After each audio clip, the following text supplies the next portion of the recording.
Une fois, bienvenue chez les Moulins du Bon Sens, où on est dans le nord, proche du Luxembourg, à Boust même, dans une ancienne moulin-minoterie, avec ces vieux moulins à cylindres du siècle dernier, enfin du siècle avant-dernier on va dire, des magnifiques machines, très bien entretenues. Bon, évidemment plus rien de tout ça fonctionne, c'est pour le folklore, mais nous avons ici même installé nos nouveaux moulins. Ici on a un chouette moulin de chez Astrea, qu'on était en train de démonter, nettoyer, voilà, avec leur joli bleu sablé, sympa. Et nous avons installé notre moulin ici, le moulin du Bon Sens,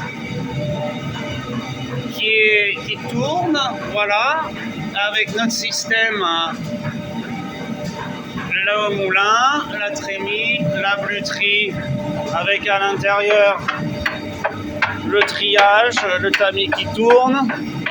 Ici nous avons la sortie son, la récupération du petit son, la mise en bidon du son, avec la rampe d'ensachage ici, qui est derrière un rideau et qui se remplit tranquillement avec une belle farine. Ici on a les évacuations, échappements de tout l'air qui sortent par le mur et qui vont dehors via une petite cheminée, pour évacuer toutes les micro-poussières qu'on retrouve dans la meunerie à cause du moulin, parce que le moulin il fait un peu de poussière quand même. Ici on a le système de cyclone et d'aspirateur pour l'acheminement du blé via le seau à trappe. C'est un nouveau système qu'on utilise maintenant, où on a une perche aspirante, je vais le mettre en route. Voilà, c'est automatique, ça marche avec le moulin. Ça aspire à travers ici pendant 1 minute. Et une fois que le grain il est aspiré dans le seau à trappe, on arrive et je vais l'arrêter un grand doucement, et la trappe ici s'ouvre et le grain il tombe et remplit le truc.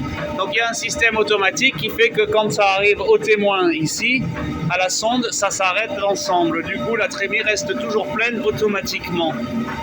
Ensuite, on a notre potence de levage ici qui rend la manipulation de la meule très facile. Nous avons ici l'ouverture pour accéder au filtre de la bluterie pour pouvoir facilement venir nettoyer ici. Et là, on voit le tapotin qui passe à chaque fois et qui fait vibrer donc la toile pour la désengorger. Ça, c'est tout facilement nettoyable. Le petit son qui sort.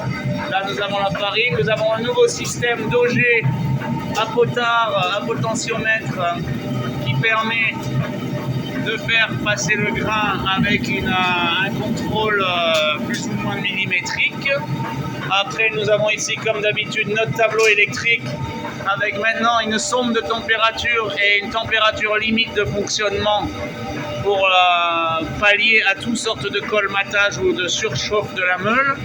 Toujours ici avec nos boutons indépendants de fonctionnement de toutes les machines séparées. Ici, toutes les prises auxiliaires qui fonctionnent avec le moulin, genre l'auger, l'aspirateur, le système d'acheminement qui vont fonctionner en symbiose avec le moulin, directement branché dans notre tableau. Ici, petit arrêt d'urgence, branchement des sondes et témoin de contacteurs thermiques si jamais un des moteurs surchauffe et que ça coupe. Voilà, on en est là maintenant avec nos moulins du Bon Sens. Il commence à être chouette. Et toujours évidemment notre rampe d'ensachage avec le rideau qui passe derrière et l'excédent d'aspiration, notre petit aspirateur ici intégré qui nous permet de nettoyer un peu tout ce qui tombe par terre et tout ça. Et lorsqu'on s'en sert pas, hop, moi je le mets ici derrière dans ma rampe d'ensachage, je ferme le rideau et éventuellement toutes les émanations poussiéreuses qui émanent du sac partiront dans notre système d'aspiration, seront triées par ce cyclone et l'excédent partira par cette gaine et ira dans la cheminée dehors, qui fera que toute notre pièce elle est en dépression et que les poussières seront réduites au minimum. Voilà. C'est le dernier modèle des moulins, chez nous les moulins du Bon Sens, donc l'acheminement automatique via seau à trappe, descente, auger à contrôle millimétrique. On passe ici, ferme ultra rigide pour éviter les variations de hauteur de meule. Ensuite, réglage ici de l'écartement des meules. Le tamisage ici, avec la vis souple qui part à travers ce tuyau, qui passe derrière tout notre centre d'aspiration et qui arrive ici maintenant derrière le rideau, notre rampe d'ensachage, avec tous nos systèmes pour pouvoir bien accrocher les sacs, ouvrir et fermer les petites vannes pour laisser passer la farine. Et bien sûr, arriver au bout, le trop-plein. Quand c'est trop plein, ça sort par ce trou là, on voit la vis tourner ici, ça sort par ce trou, ça remplit ce bol et le poids de ce bol active ce petit contacteur ici qui coupe l'ensemble de la machine pour éviter tout débordement. Donc voilà, merci d'avoir regardé les moulins du bon sens et je vous dis à bientôt.